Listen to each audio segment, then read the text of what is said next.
the things. The governor came out very hard and heavy that he said to make these payments, we would have to raise sales tax to 10% and 23% at every bracket in income tax. That's not factual, because that's if we were going to be fully paying it today. Included in this constitutional amendment would be a phase-in.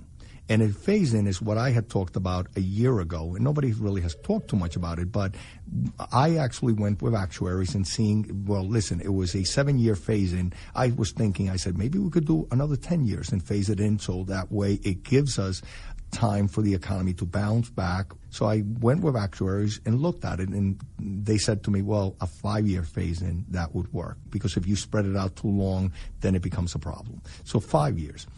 And when the 5 years, if we would use this fiscal year coming in, so this one that's coming up, first payment would be $1.9 billion. Guess what? That's the governor's payment this year, 1.9.